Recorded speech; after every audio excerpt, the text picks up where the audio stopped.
নমস্কার বন্ধুরা, আমি সুবর্ণা। তোমরা সবাই কেমন আছো? আশা করি খুব খুব ভালো আছো। আমার চ্যানেলে নতুন একটা ব্লগে অনেক অনেক ওয়েলকাম। তো সকালের চায়ের সাথে আজকের ভিডিওটা আমি এখান থেকেই শুরু করছি। গৌতম আমাদের সকালের ব্রেকফাস্ট কিনে নিয়ে চলে এসেছে। বড়া আছে, ইডলি আছে, সাম্বার আছে, চাটনি আছে। আজকের আমাদের সার্জিক্যাল ডক্টরের অ্যাপয়েন্টমেন্ট রয়েছে। এমআরআই কাউন্টারে রিপোর্টিং রয়েছে 12:30। আজ প্রথমবার আমি সুচেতা চেসকে দেখাবো, যেহেতু বললাম আমার ডাক্তারটা চেঞ্জ করতে হয়েছে, যেহেতু আমার ডাক্তার 90 ডেজের লিভে রয়েছে। তো ইমিডিয়েটলি যেহেতু একটা সার্জারির ব্যাপার রয়েছে, তো আজকে ফার্স্ট টাইম আমরা সুচেতা চেসকে দেখাবো। এবং আজকে উনি ডিসিশান নেবে যে ওটি আর বায়োপসি একসাথে হবে কি না। মানে ওটিটা তো আমার হার্নিয়ার হবে, আর বায়োপসিটা স্প্লিনের, একসাথে হবে কি আলাদা হবে, আজকেরই সব ডিসিশান নেবে। তো একটা টেনশন হচ্ছে হালকা ফুলকা, আর টেনশন করে লাভও নেই, যেটা কপাল আছে সেটাই তো হবে আর হচ্ছে। তাহলে একটা টেনশন চলছে। গতকাল রাতে গৌতম চিকেন করেছিল, চিকেনের তরকারি চিকেন রয়েছে একটু তরকারি, তো ওটা গরম করে রাখা হয়েছে। আর একটু যাওয়ার আগে আমরা একটু সেদ্ধ ভাত করবে গৌতম বললো, করে রেখে দিই, আমরা বেরিয়ে যাব। কারণ ভাত খেয়ে গিয়ে ট্রিটমেন্ট করাতে আমি পারবো না, এসেই ভাতটা খাবো। এখন একটু ব্রেকফাস্ট করে নিই।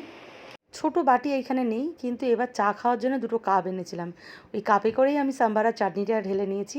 পলিব্যাগের বদলে খাবার জিনিসটা যে এরা কলা পাতায় মুড়িয়ে দেয়, এটা আমার ভীষণ ভালো লাগে। সাদা ঘুমাটা পাওনি তো? ঘড়িতে প্রায় 12:10 বেজে গেছে। আমাদের 12:30 যেহেতু এমআরআই কাউন্টারে রিপোর্টিং, তো বেরিয়ে যাব। আজকে ডাক্তার দেবো, একটা তো টেনশন চলছে। ডাক্তার যদি সবটাই একসাথে করে দেয়, সার্জারি বা আমার স্প্লিনের বায়োপসি, তাহলে খুবই ভালো হয়। জানি না উনি কি ডিসিশান নেবে, শরীরের কন্ডিশন দেখেই হয়তো উনি ডিসিশানটা নেবে। সবটাই ঠিক হবে সেই ভেবেই বেরোচ্ছি। মানে তারপর তো সবটাই উপরওয়ালার হাতে আছে, আমার কপালে যা লেখা আছে সেটাই হবে। তাও মনে অনেক আশা এবং সাহস নিয়ে আবার বেরোচ্ছি যুদ্ধক্ষেত্রে। তো এখন যাওয়া যাক সিএমসির দিকে, তারপর এসে তোমাদের জানাচ্ছি ডাক্তার কি বললো। দেখানো কমপ্লিট হয়ে গেছে, আজকের অনেক তাড়াতাড়ি হয়ে গেছে। আর এখানে গৌতমবাবু বাদাম মিল্ক খাচ্ছে, আনন্দ হয়েছে গৌতমবাবু। আজকে ডাক্তার কিছু কথা বলেছে যাতে আমরা একটু স্যাটিসফাই, আমরা ভীষণভাবে স্যাটিসফাই। হ্যাঁ, ওটিতে বলেছে 1,70,000, আবার দুটো ওটিও হতে পারে। সেই ক্ষেত্রে ওটি তো 3 লাখ 3.5 লাখ টাকার ওপর হয়ে যাবে। সেটা নিয়ে নয়, কিন্তু ডাক্তারের কথা শুনে আমরা অনেকটা স্যাটিসফাই। যা হচ্ছিলো আমাদের 3 মাস পর পর এসে এসে, মানে একটু এখন মাথাটা আমাদের স্থিরতায় এসেছে। এসে ফ্রেশ হয়ে নিয়েছি। তারপর সবাই তো ভীষণ চিন্তা করছিল হোটেলে, মানে যাদের সাথে এখন আমার বেশ একটা ফ্যামিলি, একটা রিলেশন হয়ে গেছে, কাকিমা, তারপর শ্রেয়া, সবাই দৌড়ে এসেছে হোটেলে ঢুকতেই।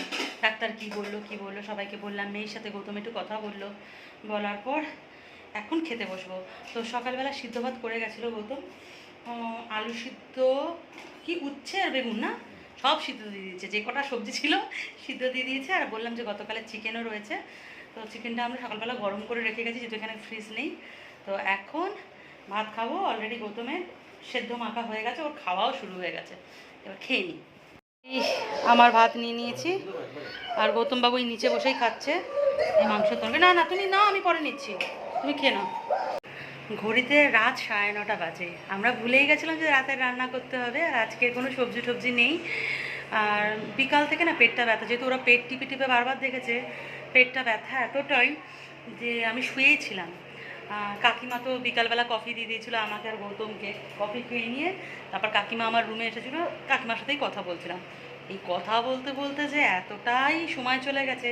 তারপর ওরা আজকে বেডশিট 3 দিন হয়ে গেছে বলে বেডশিট চেঞ্জ করেছে, পিলো কভার চেঞ্জ করেছে, এইসব করতে করতেই টাইম হয়ে গেছে। এখন দেখছি 9:30 বাজে, আর এখানে তো 9টার মধ্যে প্রায় মার্কেটগুলো হয়ে যায়, দোকানপাট বেশিরভাগ বন্ধ হয়ে যায়। এখন যাই তাড়াতাড়ি করে, যদি কিছু খাবার দাবার পাওয়া যায় বা কিছু নিয়ে আসা যায়। টুকিটাকি কিছু জিনিস নিয়ে ফিরে এসেছি। তারপর তো গৌতমবাবুর ফোনের ওপর ফোন আসছে, গৌতমবাবু বাইরে রয়েছে এখনও, ও একজনের পর একজন ফোন আসছে। অফিসের ফোন তো রয়েছে, সব অফিস থেকে ফোন করছে যে আমি কেমন আছি না আছি জানার জন্যে, ওর অফিস থেকে। তারপর তো ক্লাব থেকেও ফোন আসছে, তো গৌতমবাবু সেগুলো ফোনগুলো অ্যাটেন্ড করছে। আর এদিকে একটু ঠান্ডা জল, একটু খাবার, রাতের খাবার নিয়ে এসেছি, আর টুকিটাকি জিনিস কিনে এনেছি, তোমাদের দেখাচ্ছি দাঁড়াও। এই পপকর্ন নিয়ে এসেছি, আর কি এনেছি এই একটু চিপস, পটেটো চিপস, একটু গৌতমের পছন্দের ডালমুট, খাবে না, গৌতমের পছন্দের ডালমুট, এখানে একটু মিষ্টি আলু চিপস এনেছি আমি, আর এইখানে একটা ভেসলিন বডি লোশন আর একটা সানস্ক্রিন লোশন এনেছি, যে দুটো আমি বেমালুম ঘরে ভুলে চলে এসেছি। রাতের খাবার খাবে না? তুমি এখন ডালমুট খাচ্ছ, ভালো। এনেছি পরোটা আর এই তরকারি। প্রথমে ভেবেছিলাম যে বানিয়ে নেব, পরোটা হোক রুটি হোক, কিন্তু এতটাই রাত হয়ে গেছে, এসব ক্রিম ট্রিম, এমনি তো ঘর থেকে বেরিয়েছি দেরি করে, সব দোকান বন্ধ হয়ে যাচ্ছিলো। তারপর এতটা রাত হয়ে গেছে, গৌতম বলে ছেলে তো আজকে রান্না করতে ইচ্ছা করছে না, তো পরোটা আর ওই একটা মিক্সড ভেজ কাবলি চানা দিয়ে একটা তরকারি ওটা এনেছি, এটা ভেজ তরকারি। তো আগে একটু খেয়ে দিয়ে নিই, কারণ বিকাল থেকে কিচ্ছু খাওয়া হয়নি, কাকিমা একটু কফি দিয়েছিলো বলে কফি খাওয়া হয়েছে। তো খেয়ে দিয়ে নিয়ে তারপর তোমাদের সাথে বলবো আজকে ডাক্তার কী বললো সেটা শেয়ার করব। তো দুপুর থেকে যেহেতু দুপুর থেকেই বলবো, এত পেন হচ্ছিলো যে আমি আর দুপুরবেলা তোমাদের সাথে শেয়ার করবো সেটুকু আর ইচ্ছা করছিল না, এত পেন বেড়েছিল।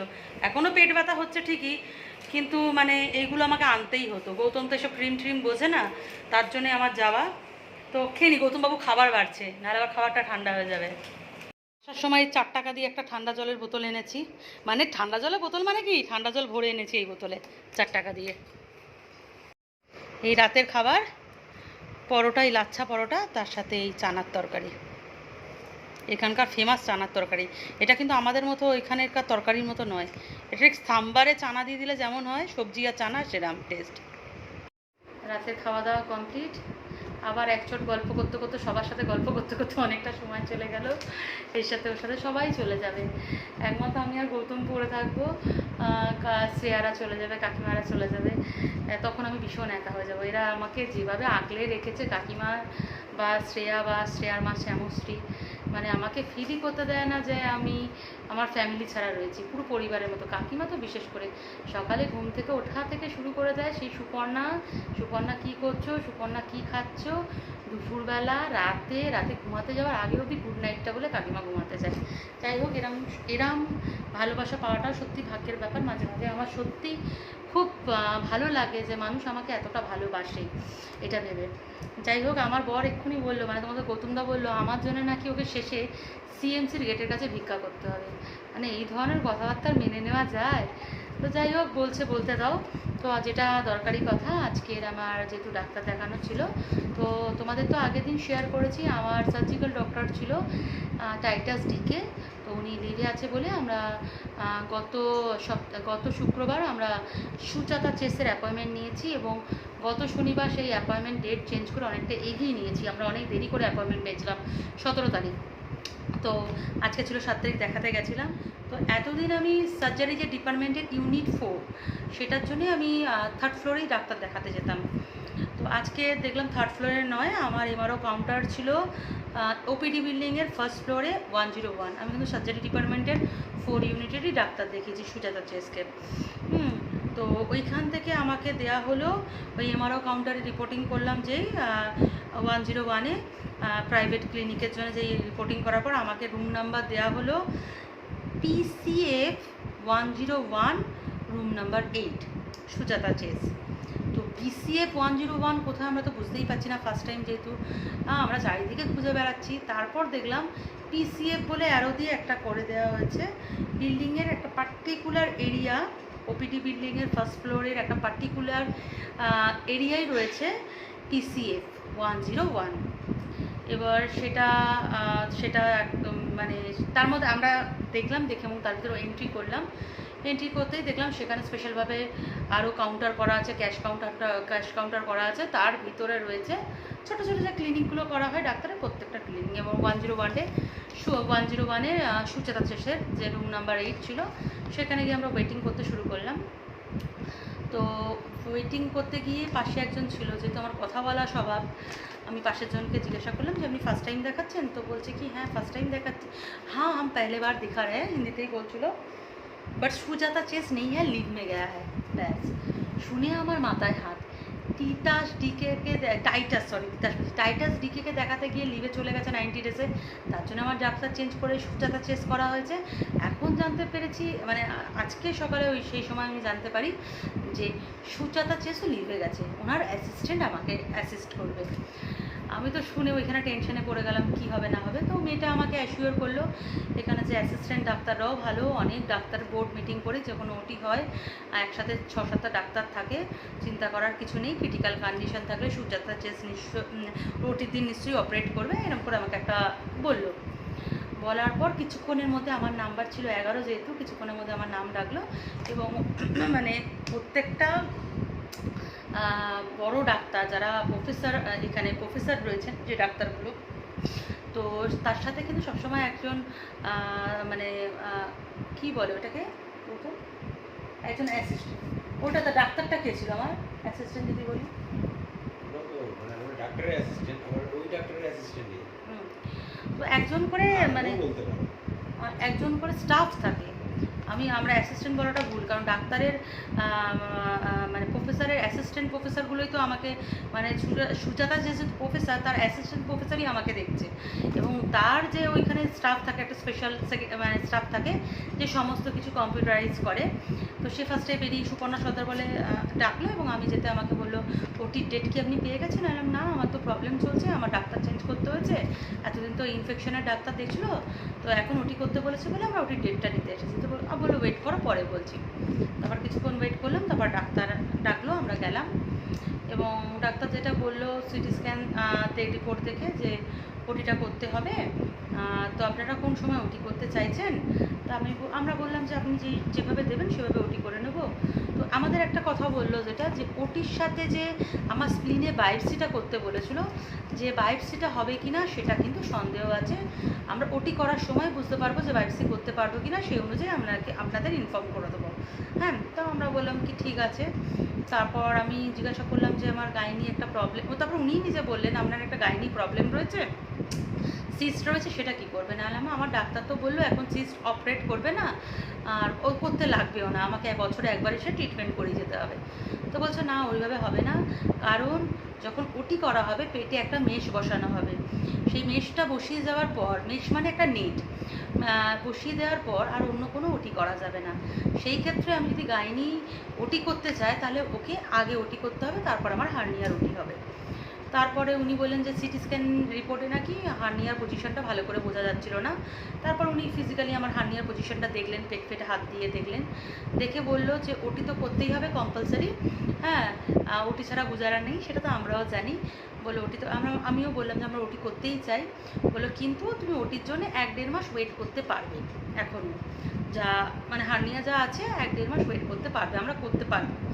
তারপর বললো যে তারপর ওনারাই ওইখান থেকে বসে আমাদের একটা গাইনো অ্যাপয়েন্টমেন্ট করিয়ে দিল, কারণ আমার যে গাইনি ডাক্তার ডক্টর মীনাক্ষী কুমারী, ইনিও 90 ডেজের জন্য লিভ।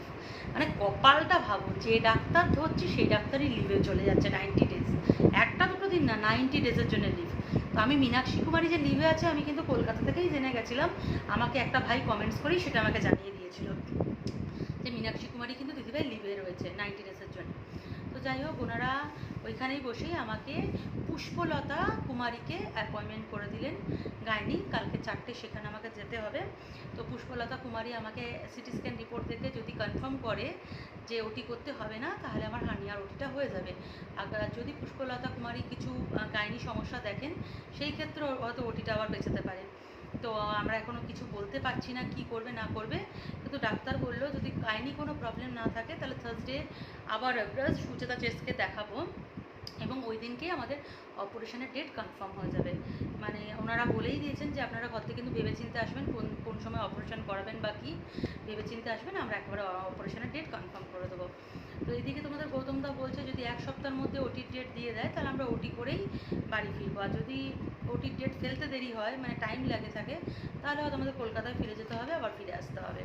তো ওনারা বলেছেন চেষ্টা করবেন 1 সপ্তাহের মধ্যে ওটির ডেট দিয়ে দেওয়ার। তো আপাতত কাল এই থার্সডে যতক্ষণ না আসবে আমরা কোনোভাবেই ক্লিয়ার হতে পারছি না।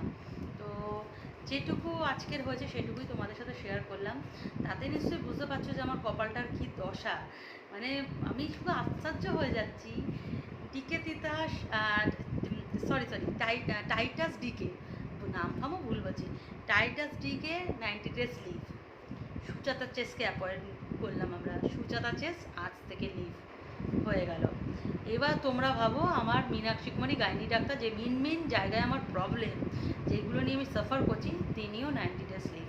মানে কেমন একটা কন্ডিশন। কিন্তু এই 3 মাস পর যে আমি আসবো এবং মেডিকেল হেলথে আমার একটা প্রবলেম চলছে, এই 3 মাস পর একটা ওটি নিয়ে একটা মানে কথা হতে পারে, সবই কিন্তু ডাক্তাররাই আমাদের বলে দিয়েছিল যে 3 মাস পর আসো, এইগুলো। তো 3 মাস পর আমি কাউকে আর পেলাম না। এত দূর থেকে এসে এই আমার অবস্থা। আজকের এই ডাক্তারের কাছে যেতে হচ্ছে দৌড়ে, আজকের ওই ডাক্তারের কাছে দৌড়ে যেতে হচ্ছে।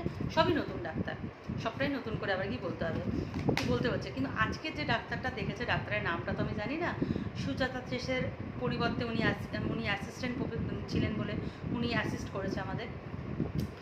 তো টু গুড, মানে ডাক্তারের ব্যবহার, একটা অল্প বয়সী ডাক্তার, বড়জোর আমার থেকে ছোট হবে কি আমার এজের হবে, এত ভালো মাপের ডাক্তার, মানে এত ধৈর্য নিয়ে আমার কথা শোনা, আমার কথা বোঝা, আমাকে কথা বলার সুযোগ দেয়া, আমার প্রবলেমটা শোনা, সবটাই করেছেন। আমি আর গৌতম আর যাই হোক, হয়তো কোনো কিছুই ক্লিয়ার নেই, সবটাই হচপচ হয়ে আছে, কিন্তু তাও ভীষণ স্যাটিসফাই ওনার কথা এবং ওনার আশ্বস্ত দেওয়াতে।